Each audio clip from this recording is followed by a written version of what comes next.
Hey, what's that? When a plane full of executives develops engine trouble over the Kalahari Desert, Put your head between your knees. an enjoyable business trip becomes a journey to hell. Badly injured, the survivors are vulnerable to attack by animals.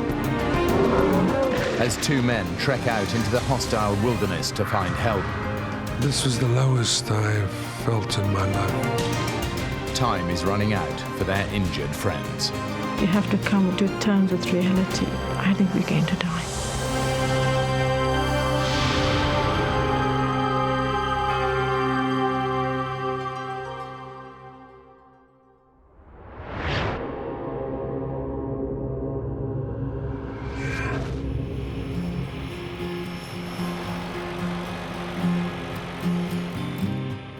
Carl Duplessis is executive director of a thriving courier company in South Africa. He lives in Johannesburg with his wife and has two small children.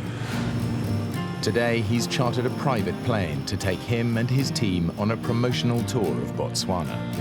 I enjoy flying, so I don't often have an opportunity to just relax and enjoy the journey, so I was really looking forward to it. Carl's close friend and business partner, Neb Graurak, is originally from Serbia, but now lives in Botswana with his wife. Also traveling are Mike and Lynette Nikolic. They just got married and are hoping to start a family. Lynette is from Botswana, and Mike is from Serbia like his friend Neb. I had experience flying with the small planes, and they always been my concern. But it's quite a normal day. Nothing really that you could sense or see there are problems. Lynette's not so sure. I am looking forward to the trip, but I was just feeling a bit uneasy. I thought to myself, Lynette, if you need to say anything, it should be now. But I couldn't get myself to express my feelings to anybody. It was all internal.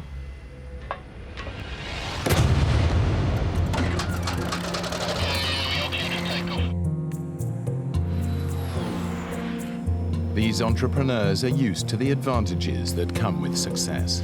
Today, their chartered plane is taking them from the capital of Botswana, Gaborone, to the small town of Maun, 600 miles away. It's a 2-hour flight which will take them across the vast expanse of the Kalahari, the desert whose very name means the great thirst. Guys, help yourself to some soft drinks in one of those coolers. And where's the champagne, caviar? We're having fun. I'm sitting next to the pilot and I'm really enjoying the flight.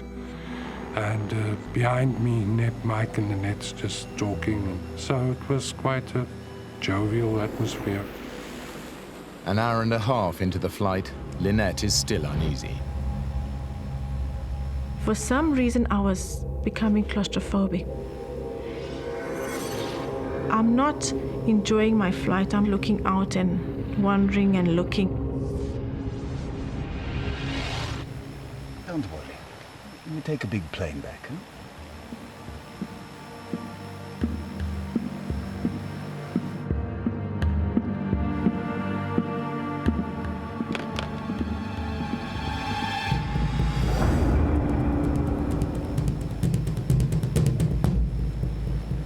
I looked towards one wing, the engine, and I saw a bit of oil coming out of the wing. Neb.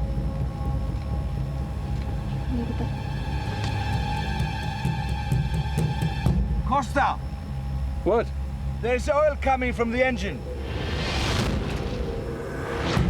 First of all, there were drops, and then it becomes a proper brownish line. Pilot Costa Macandonatis tries to reassure the passengers. It's nothing serious. Just sit back, keep your safety belts on. Without oil, the engine will seize up and could catch fire. Costa has no choice. Hey, what's that? Mike. It's just a precaution. I had to shut off the port engine. The plane should be able to fly on one engine. But in the African heat, the air is thin, and with a full passenger load, it begins to lose altitude. We need to make a precautionary landing. Costa radios the control tower to get his coordinates so he can find a landing strip nearby. What are they saying? You can't pick us up on the radar. Just look for a landing strip. There's nothing out here. You've got to keep on flying. I'm losing altitude. I can't. Gaborone requesting our position. Their only lifeline is the radio. Gaborone? Gaborone. Damn! Lost radio contact.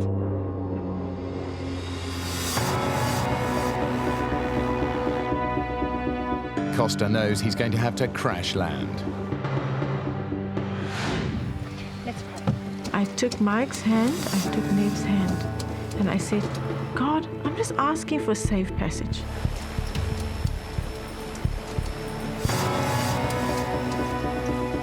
All I know that I have maybe a minute or a minute and a half to live, and I'm just worried about my children.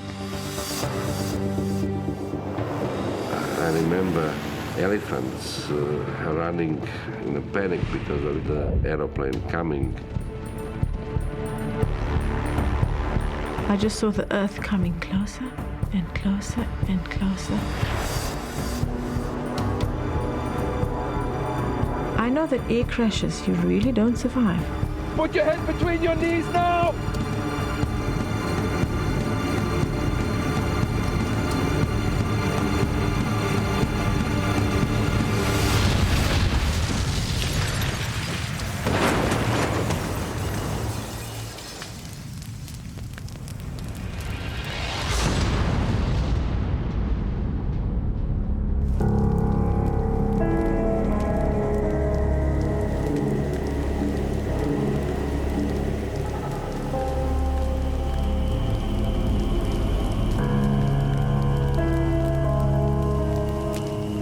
The impact should have killed them all.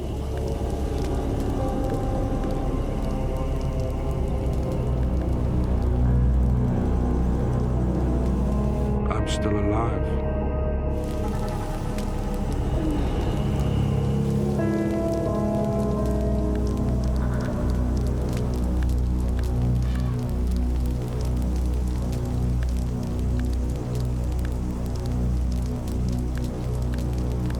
I open my eyes. I see my wife. She's burning. The metal's burning me! Help me, Mike! When I touch the belt to unbuckle her, I realize it's very hot and I burn myself now. The plane's leaking fuel tanks could explode at any moment. We need to get out of that as quick as possible.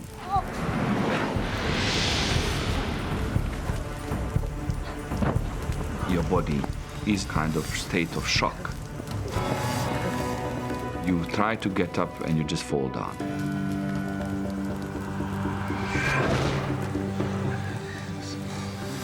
Guys, where's Neb? We realize, but there is no name. Where's Neb? It's in the plane. Neb, there. Still in the plane. Let's get him. We are panicking because we don't know how fast the aircraft's going to burn. Are you okay? Get him out. Careful, shoulder up.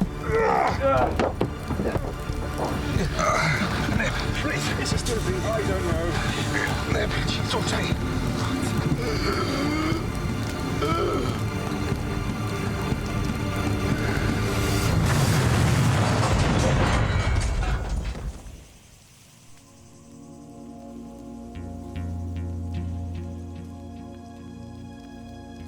The survivors are shocked and injured. There's lots of blood around. My nose was broken. Mike, Costa, and Carl's injuries are superficial. But Neb is in a bad way.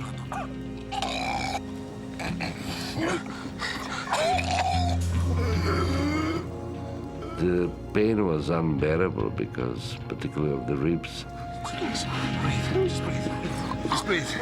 And I actually couldn't breathe. Lift me up. Okay, I'll got you.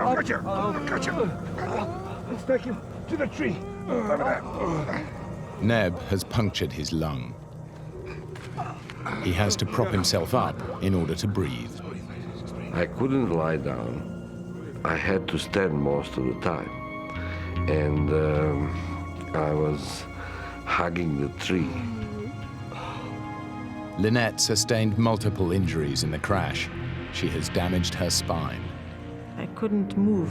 I couldn't move my legs. As soon as I tried to lift myself up, for some reason I would feel dizzy and then I'll be forced to lie down. And her left arm has been so badly burned that the nerves have been destroyed. I didn't feel any pain. There was no pain at all. I was just worried about the fact that I can't get up. I can't do anything. She needs immediate medical attention. Don't worry. They'll come soon. We'll get you to a hospital. The crash has destroyed the radio. But the passengers believe that the plane's emergency transmitter will soon bring rescue. As the afternoon wears on, they begin to have doubts. We're realizing now that it's getting dark, nobody can land. So we're getting used to the idea that we need to spend the night here. Almost everything that might have helped them survive a night in the bush has been destroyed. Anyone got matches? They need to find a way to ward off predators. It is a sample only. It's for promotions. Well, we've got to get the fire going and keep it going all night. Who knows what's crawling out there? I was very concerned about the area where we crashed.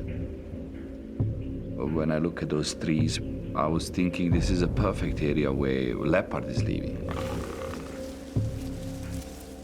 It's a very dangerous animal. Lots of hyenas, lots of elephants, lions. It's a really wild area. Carl manages to start a fire using the last piece of smoldering wreckage.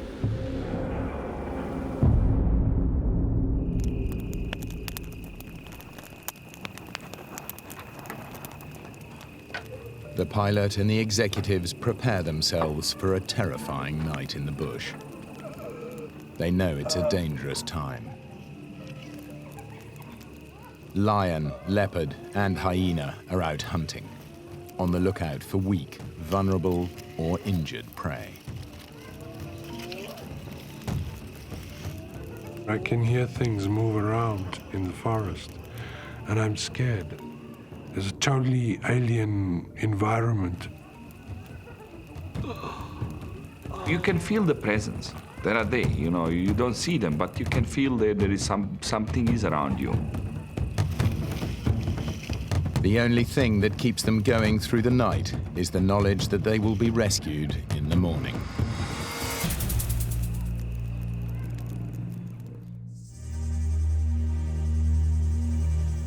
Neb is exhausted. He hasn't been able to lie down or sleep all night. Hey, time for the rescue. The fire has done its job. It's protected them from the perils of the night, but the heat of the day brings the bush's biggest killer. The morning came and thirst. I wanted water. It was something that I needed desperately.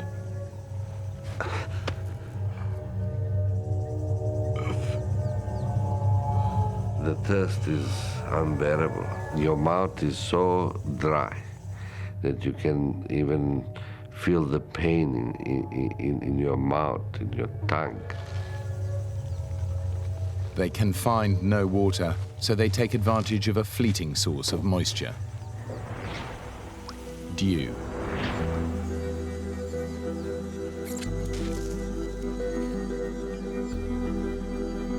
You get a little bit here and there, a couple drops, but it's not enough. In no time, the African sun evaporates their only source of water. All they can hope for now is that rescue will come quickly. We're under the impression that there's an emergency transponder unit in the tail transmitting our position. So if people look for you, that they will be able to find us. I can hear a plane.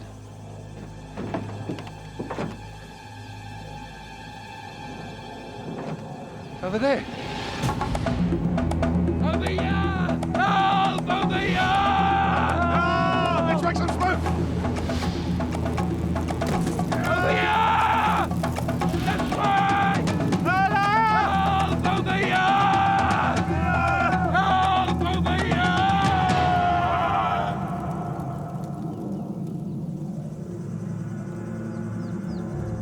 Over here! But it's not a rescue plane. We look up, it's very high, and it's clear that it's never going to see us.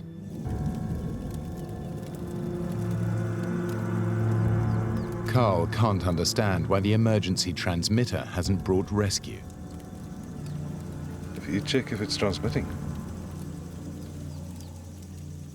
Emergency transmitters are compulsory in Botswana. You have transponder, right? It's not compulsory. But not in South Africa, where this plane is registered. So now no one knows where we are.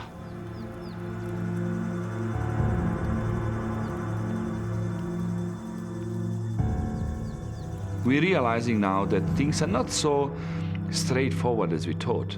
What is going on? They'll be here soon. Their only hope is that planes will search the flight path and spot the wreckage. But as the morning drags on, there is still no sign of rescue. I find it very strange that nobody's looking for us. And what goes through my mind is this absolute feeling of being stranded, of being just total desolation. Realizing that time is running out for Neb and Lynette, Carl decides he's got to do something. At this stage, I make a decision that I'm going to walk, to go and look for assistance. Mike. Gossip.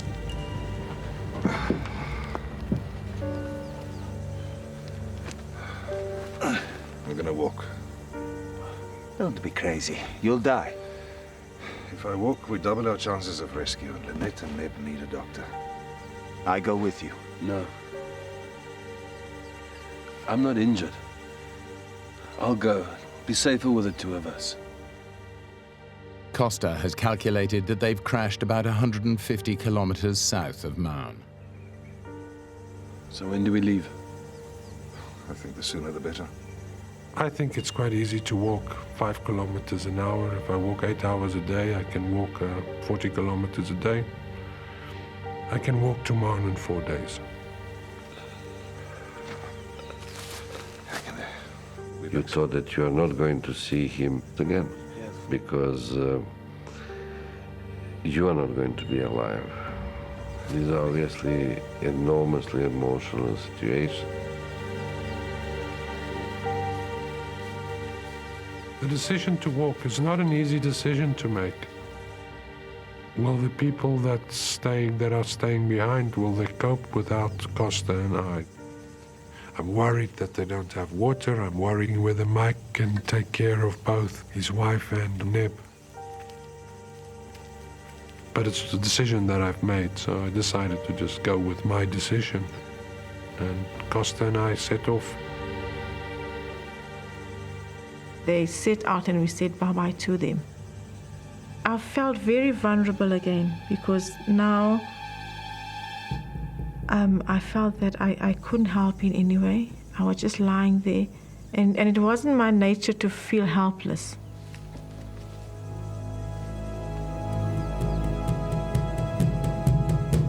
Mike has no idea how long he'll have to cope alone. If I collapsed, then things can go bad. Mike was my lifeline. It was very frightening because now I felt this is getting very serious.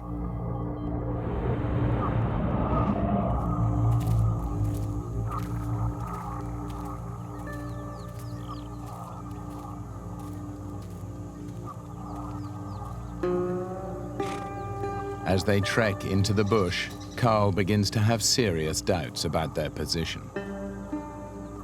I'm asking Costa all the time, where are we? Where are you? Are you sure where we are?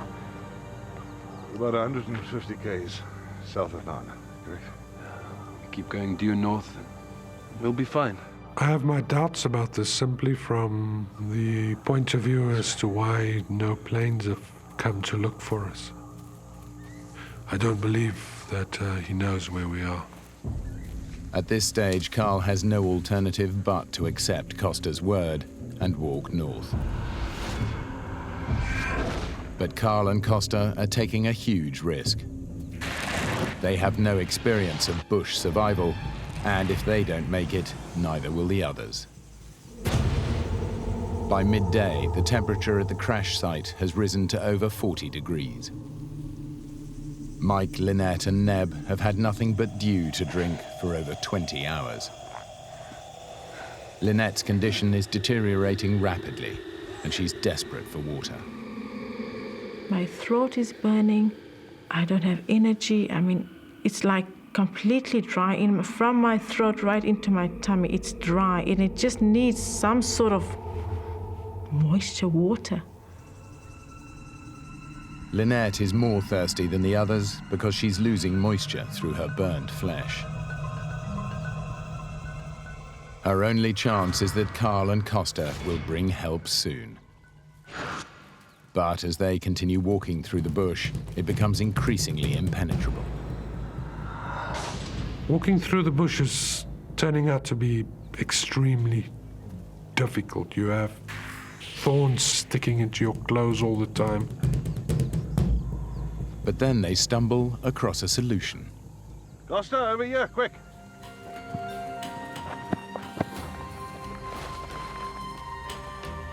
It's a track.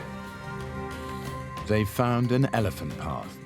The whole area is crisscrossed by hundreds of these paths, made by elephants treading down the foliage and knocking away the trees. And it should lead them to water. The elephant walks from waterhole to waterhole, week in, week out, year in, year out, decade in, decade out. So it's a proper path. But these paths don't go 100% north. Carl and Costa's need to find water could get them completely lost and bring them face to face with the biggest killer of man in the African bush.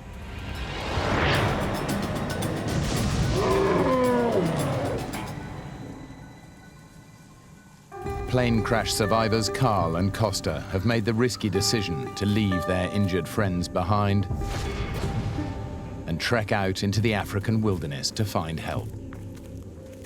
They've been following elephant paths for hours and are desperate for water. Costa, Costa, look. Right in front of us, next to the path, is a waterhole.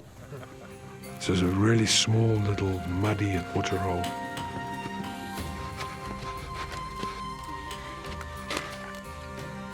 The problem is, the elephants got there first.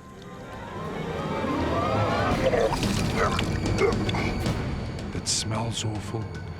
It tastes awful. It's full of excrement from the elephants, urine from the elephants. It's really foul. The water is a breeding ground for dangerous bacteria. This putrid liquid might give them dysentery, which could be fatal. I'm concerned that it would have harmful effects on my body.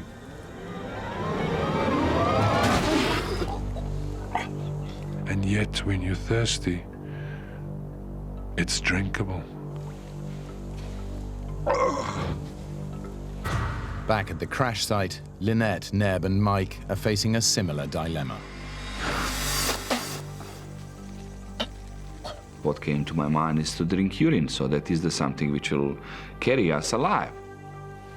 I was worried about kidneys, I was worried about dehydrating and things like that. There is nothing else we could do. But recycling their urine is a short-term solution. It will soon become poisonous. Facing another night in the African bush, their only hope is that Carl and Costa have reached safety and will bring rescue in the morning. We've now walked a whole day and we haven't come across any sign of people. We're exhausted, so we take one step out of the elephant path and lay down to go to sleep. What they don't realize is that they're blocking the path of a herd of elephants.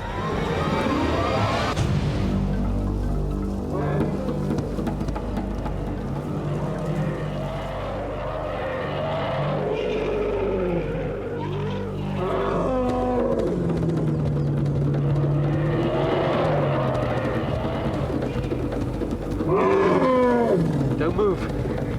Don't move. It is absolutely petrifying.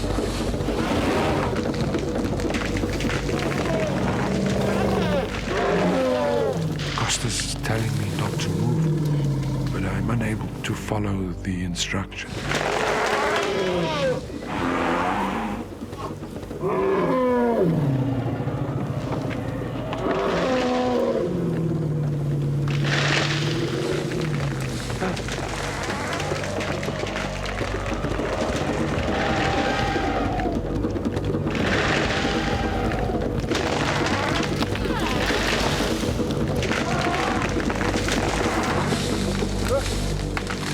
Luckily, the elephant decides to warn them off instead of trampling them to death.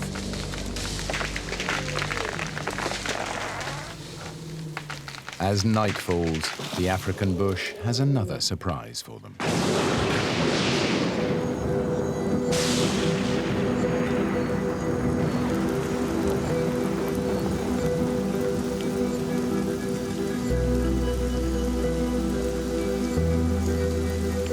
The rain is a welcome relief, but Mike is struggling to collect it.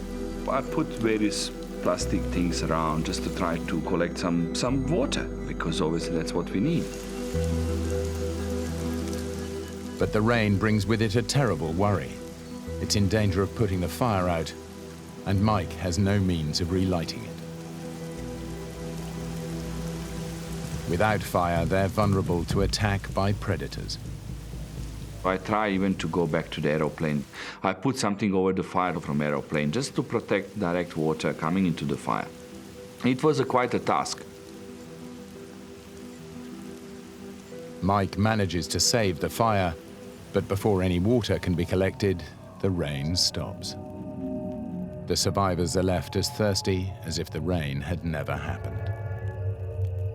Being wet and still be very thirsty, it's horrible.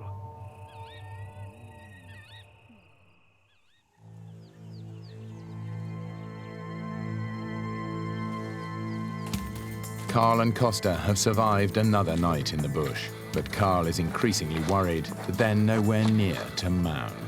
If we are walking towards Mound, we should be directly under the flight path. Where's the planes? Costa and I discuss why we haven't seen any planes. We're heading the right way. But I just feel that we are, of course, because we haven't come across any sign of people. I didn't see a track of a car. I didn't see a piece of paper. Nothing. This is wilderness. So I feel that we might be way, way away from Mound. Carl's suspicions are correct. Their flight veered way off course and crashed 140 miles east of Mound in uninhabited bush, which is why they have seen no search planes. Although a massive rescue operation has been launched, it's scouring an area over 200 miles away, beneath the Gaborone to Mound flight path. Carl and Costa are walking north to nowhere. And time is running out for the survivors at the crash site. Things are getting worse and worse. Lynette is now getting more seriously sick. Sometimes she loses herself for 10, 15 minutes, doesn't know what's happening. And I vaguely remember him raising his voice. He said, we're going to live long, we're going to have children, you know, everything will be fine, we'll be happy. Mike is also struggling to look after Neb, who's had to stand up for 3 days and nights just to be able to breathe. Sleep deprivation and chronic dehydration are weakening Neb's grip on reality. Thoughts about snakes, hyenas, putting you into panic mode. Neb is panicking. He wants to go now. Mike was trying to advise me not to go. It's too dangerous out there. I go on my own. I can't leave Lynette. She can't move. Sometimes you have this fix in your brain, you want to do it. Mike thinks he'll never see his friend again, but there's absolutely nothing he can do.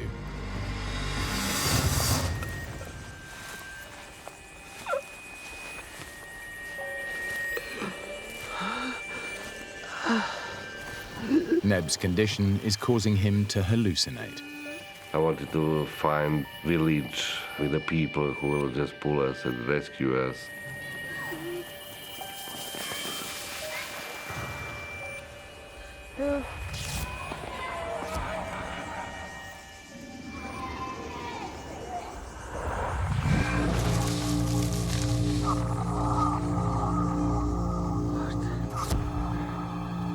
You really believe and you really see something what is not there.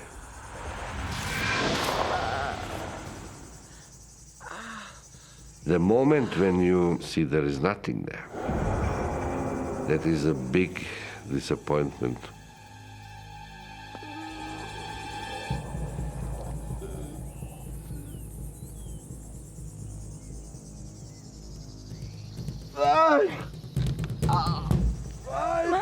Suddenly I hear him shouting, "There is a water, come and see this." Obviously, after all stories which we went through, and I did not believe him straight away, there is a water.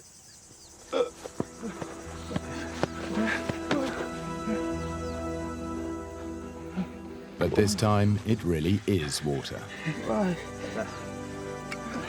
We had plenty of Zippo lighters, but we were actually using for as a promotional material, and that lid of Zippo lighter was very useful to extract that water.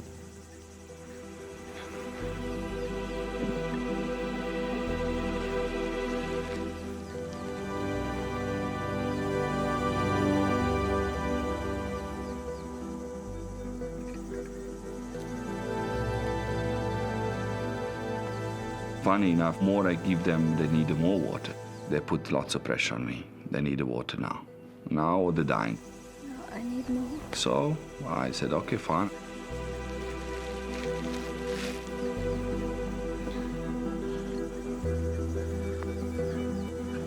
These few sips are barely enough to see them through the night.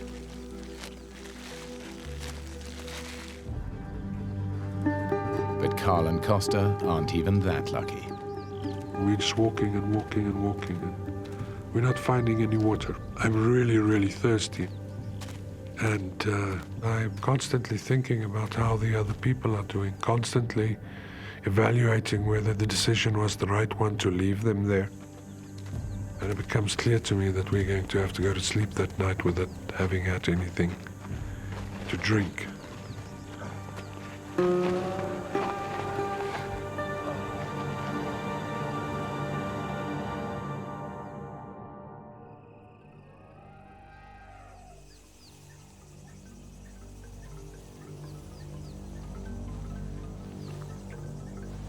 I woke up in the morning and I was aware that something was irritating my left hand. And I looked and I lifted up a little bit and I saw all these little wiggly things on my hand. And then I realized it was maggots. I tried to clean the maggots out with my fingers, try to clean the wounds, because I thought it's a very bad thing what happening. Mike doesn't realize that the maggots are helping to cleanse Lynette's rotting wounds. For him, they're proof that he's powerless against the wildlife of the bush. Even a little bit of control and hope is going away. You start doubting, where is Carl and Costa? Why they're not coming? The whole world has forgotten us. After 3 days of walking in the blistering heat, Carl and Costa have still seen no sign of human habitation, and they're completely disoriented. Mentally, this whole thing is starting to take its toll. I believe I hear a car, but I don't seem to get any closer to where the sound emanates from. I realized that it was my imagination. And I just wonder how I got myself into this mess. It's much worse than he thinks. Not only are they hopelessly lost, but because they've been following the elephant paths, their route has zigzagged. They've walked for 60 miles, but in fact they're still only 20 miles from the crash site.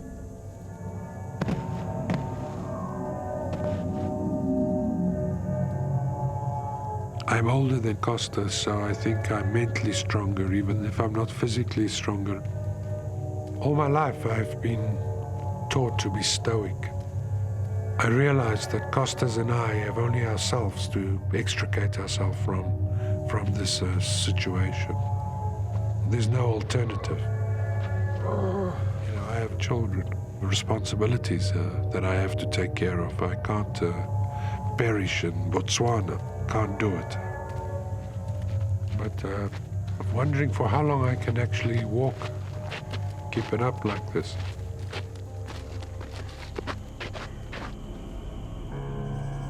For Lynette and Neb, things are going from bad to worse. Mike no longer has the energy to look after them. I sort of fell into depression that afternoon.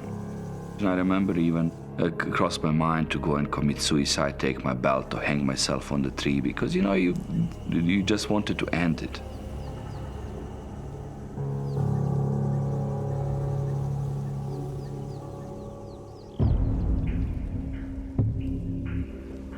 Carl and Costa are now dangerously dehydrated.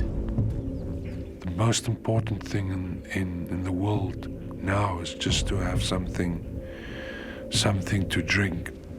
My lips are dry, my inside of my mouth is dry, my whole body just cries out for water.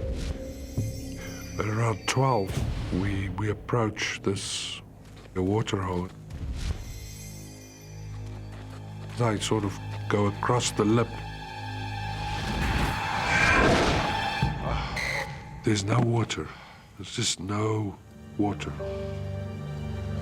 And I think that's when you can just sit down and cry. It was really getting down now, and you can't stop there. If I have to walk till kingdom come, I'll have to walk to find the water. I cannot go without it.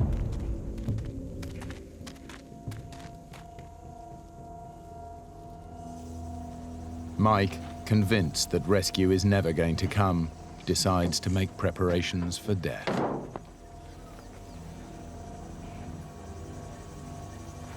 I turned down to Lynette and I said, look, things can go really bad. There is nobody coming for us. I think we need to do one or two things which will protect our families and things like that. I think we should write our wills.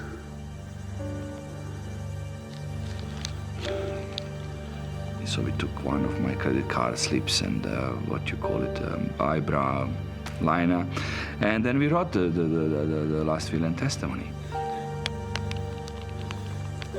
We actually initialed our signatures, just some indication that if somebody does find us, we were alive for a good number of days before the animals took us away.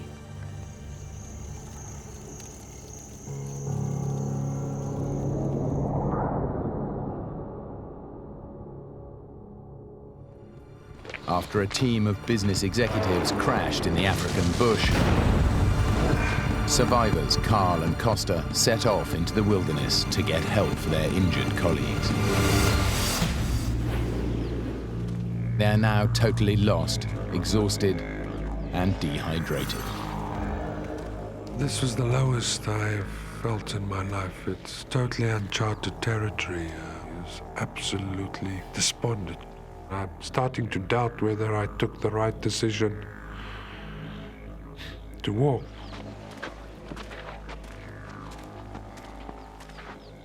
The path reaches the choice either to go left or right.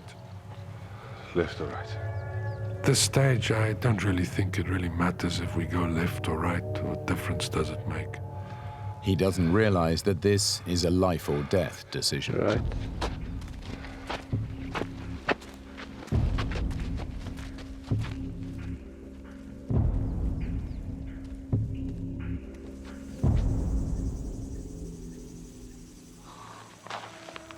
At the crash site, Lynette's body is beginning to shut down.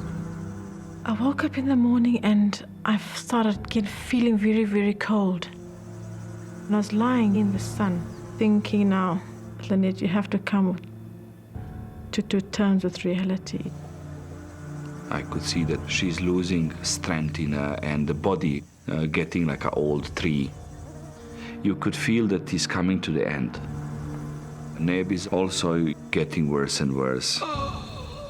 The pain is now unbearable, awful. We were thinking definitely that we are coming to our end. I think my mind and my body was kind of giving up on the situation.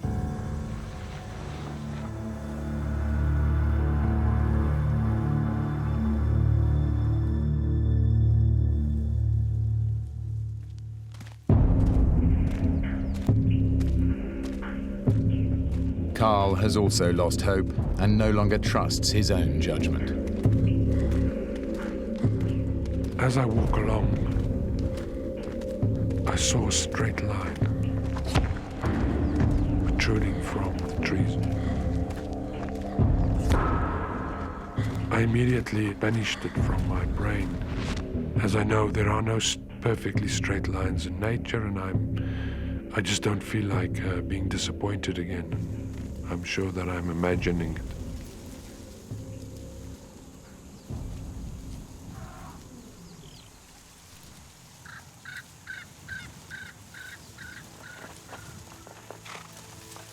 As I got closer, I see the structure built against the side of the hill.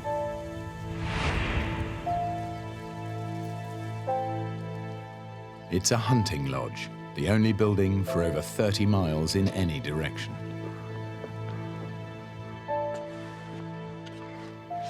I see a young girl reading a magazine. I'm sorry. I didn't mean to frighten you. It's quite a surrealistic experience. My name is Carl de Blessy. We were in a plane accident. Can you please radio for help? Without even asking, I just took a bottle of juice. And while I was drinking, I'm really worried about the people. Back at the plane, and I still don't know if I did the right thing to walk, if I shouldn't rather have stayed there. It's now too dark to send out a rescue team.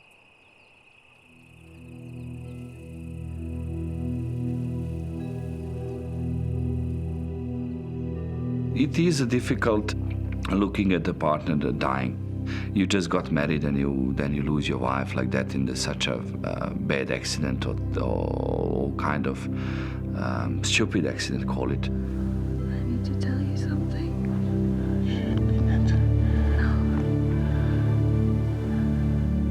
I said, I love you very much, and I honor you, and whatever happens in your life, my blessings, and I know that, you will find love again.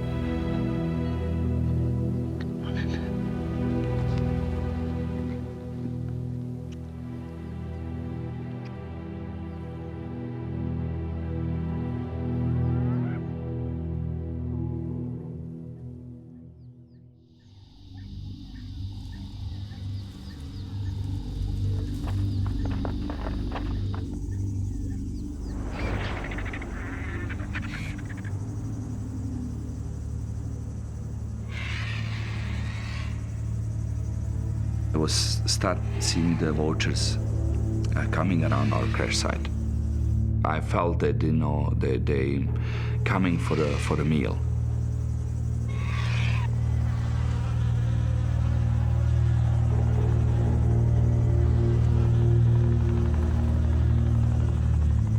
Mike.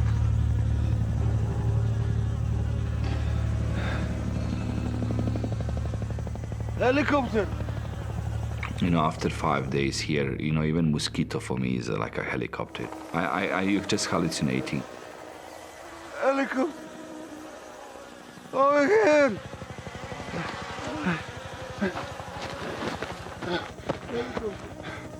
We need to make smoke. Put everything on the fire.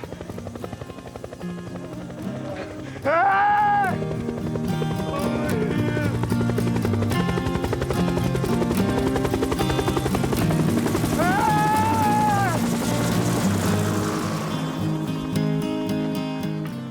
Although the Botswana Defence Force launched its largest ever rescue mission, the plane had crashed so far off course that they would never have found them in time. One of the soldiers comes to me and look at me like this, you know. I said, "Hey man, you're so strong." If Carl had not made the decision to walk, all of them would have died in the African bush. When I saw Neb and Mike and Lynette was alive, it was just an immense relief that washes over you. Lynette's burns were so severe that she spent a year in hospital and had 14 skin grafts. It was touch and go if she would survive, but she and Mike now have 2 children. Neb made a full recovery and still lives and works in Botswana. Carl survived to watch his children grow up. The pilot, Costa Markandonatis, died 2 years later in an unrelated flying accident.